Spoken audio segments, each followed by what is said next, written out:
Well, my name is Reinhard Bütikofer, and I'm one of the two co-chairs of the German Green Party.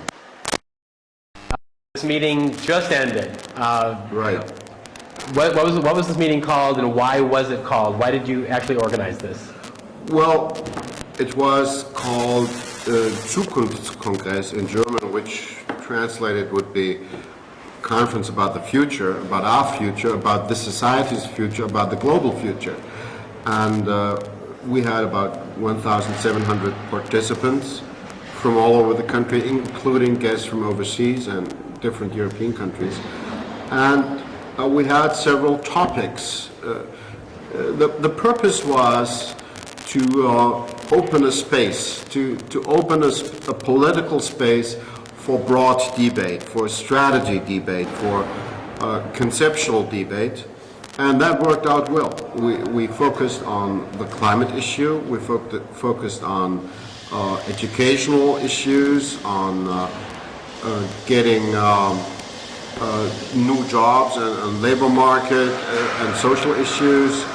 We had the European process as one of our topics, as well as more just globalization. So it was a very interesting event, and it was really beaming with optimism. Now, since we're not just an NGO, but we're a political party, as you're debating the jobs issue, for example, ostensibly this was with the idea of shaping a party platform for future elections? Well, partly, but this was also about very practical policies for the nearer future. We are on the eve of an important state election in the city-state of Berlin, and we are obviously running good chances to get back in government in this state. So keep your fingers crossed. Yeah, that's right. But also as an opposition party on the national level, obviously you can influence the agenda, for instance, with regard to vocational training for young people or very practical issues. We want to influence the agenda of national politics. This is something we've been good at in the past, and being able to put issues on the agenda is already making a lot of headway in the direction in which you want to go. How much of having this meeting was a function of not being in the government anymore on the national level? Well, in fact, we planned this meeting last October when we had our first party conference after dropping out of government. But in reality, I would have wanted to stage it much earlier. So we felt the need to organize such a broader debate during the last year in government, and in fact we had already set up some plans to do this when we heard about the former Chancellor's decision to call for a snap election. So we postponed our conference plans in order to run a campaign, right? Which was relatively successful from the Green point of view, with the exception that the Social Democrats didn't do well enough to make it possible to prolong this so-called red and green government. So, as a party leader, you were already in a position to feel the need for this revisiting of issues. Exactly. And did that come just naturally from changing times, or was it the fact that because you were in the government for so long, the nature of being in the government maybe kept you dealing with day-to-day issues of governing and didn't have a chance for the debate?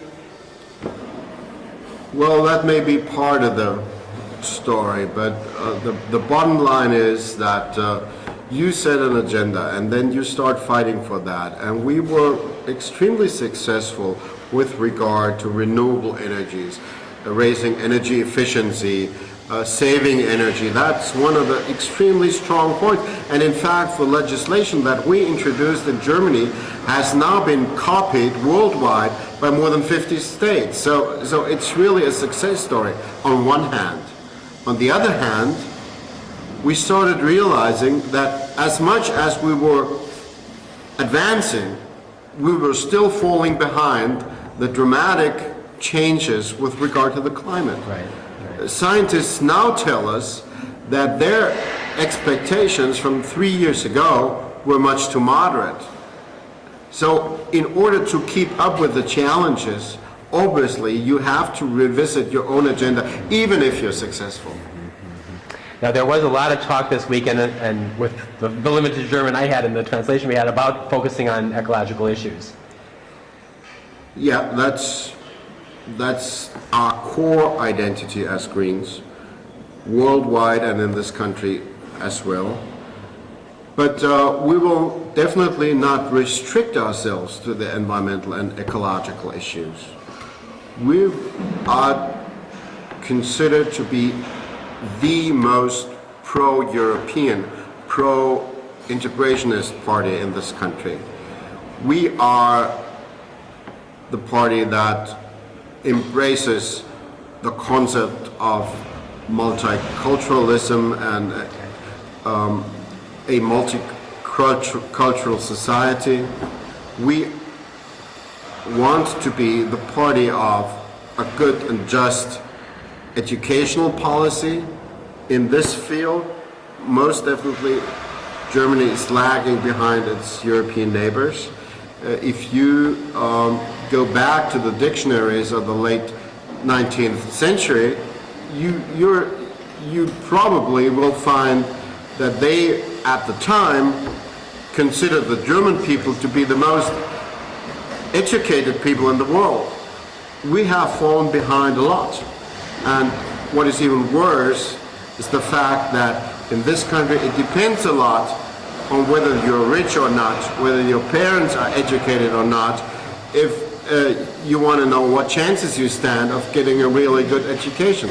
This is a shame and really a scandal. So this is going to be a very important issue for the Greens too.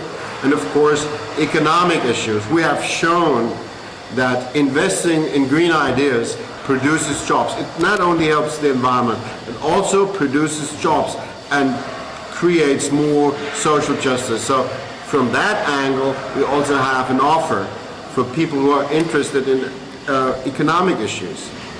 The two criticisms that maybe some NGO people directed towards you, or even Die Linke did in the last election, is the student fees, and in the question of jobs, that a reliance upon ecological jobs is a good thing for the future, but maybe doesn't help people who are unemployed today. And they say things that came out of the red-green government that didn't support students enough because they raised student fees and maybe didn't do enough for jobs. Are those fair criticisms? Are they not fair? Well, with regard to the students' issues, that's complete nonsense, because the federal government doesn't have any responsibility in that field. That's state government issue. Okay. So we did not introduce student fees. In fact, we introduced legislation prohibiting student fees, which was struck down by the Supreme Court of this country. So we couldn't protect the students as much as we wanted, but definitely we have a policy of opposing student fees. So I don't know where you get that from. It's not true. Well, I'm glad on the other account, with regard to jobs, I agree, and it's quite obvious that investing green is not the only solution to the problem. We have advanced a couple of policies. For instance, we have proposed a progressive model which would reduce the tax burden on labor in order to make it more interesting for employers to invest in that sort of jobs. We have introduced other legislation. We have put forward proposals to create a second labor market for those who are not going to have a chance in the first market. So I think we have a lot more to offer in that field, which is extremely important for the cohesion of our society, than maybe the criticism may be accepted by parties that are fighting against us. Can you expand a little bit more on that second idea about the second level of jobs? Well, obviously there are many people who from subjective or objective reasons will not have a chance to be regularly employed, either because they have been under their original job for a long time and their qualification has went away, or they live in a region where economic development is going down or whatever.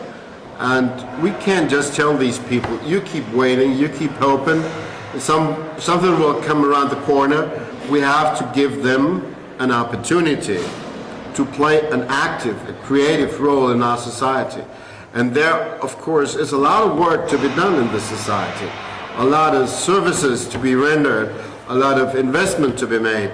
And if we combine the two, the people who are there and the employment that should be organized by the public sphere, within the public sphere, I think we can strike a new deal. And I'm using this phrase because what FDR did in the 30s was exactly trying to match these two things. Now, in the U.S., the criticism against that approach, and wondering whether you had the same thing here, is, oh, that's big government, government's inefficient, that's not the way to go. And the Republicans have attacked the New Deal heritage in my country. Do you deal with that when you raise these sort of ideas? Sure enough, but then it's always the same story in the U.S. And here, the advocates of cutting down big government are creating huge agencies, for instance, for Homeland Security. This was not devolution, this was creating big government, big way. And the same thing here. The advocates of cutting down big government are creating huge security apparatuses that in some respects may be necessary, but then let's not talk about big or small government, let's talk about getting the job done. And if the market alone doesn't achieve, then the state has a responsibility. One of the things I was impressed with this weekend is how many young people there were here. Often a criticism also leveled at your party is it's just a generation of 68, they're losing connections to grassroots, etc. A lot of young people here this weekend. Well, to tell you the truth, within the Green Party leadership, I'm now the oldest, and I started my studies at Heidelberg University in '71, so I'm not even a 68er. So that's a myth. Still, it's gratifying to see how many young people there are, and it has been a fact over the last 5 years. We've continuously won new members from the younger generation, and the young Greens these days are much stronger than they've ever been. So I'm not at all doubtful in that respect. Having finished the last coalition, you mentioned that there were some environmental programs that now were copied by 50 or more countries around the world. Any other things you would highlight as achievements that the Greens got out of the red-green government at the federal level? Sure, we changed the citizenship law of the land. So if you were born in Germany today, even if it is from Turkish parents, you become a German, like it should be in every republic, which had not been the case for the last 100 years.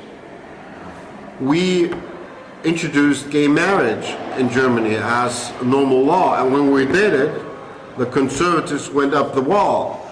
They tried to go to the Supreme Court to block this legislation, which was a futile attempt. We have been able to introduce better education by affording more money for schools that take the kids all day and give them a complete day education, not just a couple of hours in the morning. We have done a lot for women's rights to protect women against violence. A lot of legislation there. We have done a lot to make this society recognize that we are an immigration country after all, and that we have to tackle the problem of immigration and not just shy away from it. So on a very broad spectrum of issues, we have made this a more modern, more humane society. I'm very proud of all the progress. We've also changed the foreign policy of Germany. We were the ones that withstood the pressure from Washington to join in the misled Iraqi war. We were the ones who joined forces with other countries to tell George W. Bush, this is wrong. And unfortunately, everything we said at the time has come true today. So I think we have had a great impact, and we're looking forward. We're not looking backward. This is not the last time we've been in government. We're looking forward. We want to get stronger.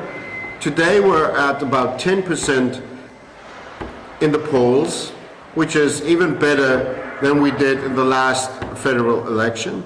So I'm looking forward to have a growing party here. You had a chance after the last federal election, I know you participated briefly in discussions with Merkel's people, to at least explore whether there should have been a coalition. Is there anything you want to recount about that experience? Well, it's true. We had one extended conversation, Claude Roth and I, and we told them, well, there's two choices. Either you try to pursue the policies that you put forward to the voters in that election, which was defeated, then there's no way of getting together. Or else you retract from that. I would have been willing to enter into more substantial negotiations if they, for instance, would have said, okay, the nuclear phase-out is good with us. They didn't say that. If they would have said, okay, the anti-discrimination policies that you introduced are good with us, they didn't say that. If they would have acknowledged that we brought our country forward, that we represent modern Germany, there might have been a reason to negotiate further. But we were not there just to grab a few seats in the government and let them direct the country in the wrong direction. So it was basically an easy decision. We will never go into a coalition with any partner who would demand that we retract from the nuclear phase-out, for instance, because this is a very important policy, not only for our own country, but on the international level, because it gives hope to so many environmental activists and Greens that there is a way leading away from that huge nuclear risk. So we know that responsibility, and therefore, at the point in time, it wasn't possible. I'm not saying I wouldn't enter into new discussions if they came back again, but I will say the price is not going to change. Did Die Linke make a mistake by not agreeing to make a coalition with you and the SPD? No, they were not ready. They are so far off on the fringes on several issues, and their leadership is so much set upon destroying the Social Democratic Party that sometimes I feel their major enemy is not the neocons, it's not the neoliberal radicals. Their major enemy seems to be social democracy. I don't understand that, but at any rate, I will not cooperate with such a perspective. Then, looking forward, now you've got a green-black experience in Frankfurt. What are we going to learn from coalitions on the municipal and regional level? We'll see. We've had several coalitions on the municipal level in cities like Cologne or Kiel or Saarbrücken or Mülheim, a couple of major cities. And some of the results were quite positive. But then this is local politics, and local politics follows completely different rules than national politics. On the local level, you don't decide about nuclear issues. On the federal level, you have to. Final question, European level, what is this? You just spoke a little bit about German Greens being the most pro-European. You also organize on the European level with other Green parties. Just if you can speak a little bit about where you want to see Green parties going across this continent and what role your national party can play in that. Well, I've been extremely active with the European Greens for the last 7 years, and I've seen the European Greens grow during that time. When I first went to the meetings, started going to the meetings, it was a backwater. There wasn't a lot of drive in it. That has changed over the times. As we see an increasing need for European nations to put their act together, so I see a similar need for the European Green parties to get their act together. And we have founded the European Green Party in Rome in 2004, which was a formal step ahead. We have had more in-depth discussions with European Green parties. We have a rapid development of more intense bilateral relations between different European Green parties. So at this meeting here, we made agreements with the Luxembourg Greens and the French Greens and some other parties to have meetings this year. I see the Greens as a driving force in Europe. We were the first party who ran a continent-wide campaign, joint campaign. The Social Democrats or the Conservatives haven't ever done that, to show that we are really a political family, sharing values, sharing goals, sharing ideas and visions. So I think we are on a very positive route with the European Greens here. Having done that the first time, running a European-wide campaign, how can you do it better in 2009, especially in the East? Well, there's a very progressive development in the East. During the last Czech elections, the Czech Greens managed to get themselves elected to Parliament. And this is the first time ever in a Central European country that this was made possible. So I'm very much looking forward to this sort of development. It is being paralleled by the development of the German East. We're getting stronger there too. Other parties are now learning from the Czechs. The Poles are trying to get stronger. The Hungarians are trying to get stronger. I visited the Russian Greens during the G8 summit and had some contacts with them. They are putting up a very valid effort under very dire political circumstances. So I think this is one of the great hopes. And the parties are really learning from each other. For instance, the Swedish Greens, who haven't always agreed with us, are now considering of entering a coalition government with the Swedish Social Democrats after the upcoming Swedish election. Because of that, we have an increasing exchange because we can share our experience with them. And have the Czechs asked you for any advice as they're going through this difficult couple-month-long coalition negotiation? Well, we supported that campaign. We did that. But basically, it always boils down to the party's own strength. The European Greens can support some developments. The German Greens can offer advice. But in the end, it's whether you are well dug into the ground, whether you have your roots where they should be, whether you have a good relation with NGOs, with civil society. That's what is most important. Basis Demokratische. Sure, It still exists. Always. Yeah. Well, Reinhard,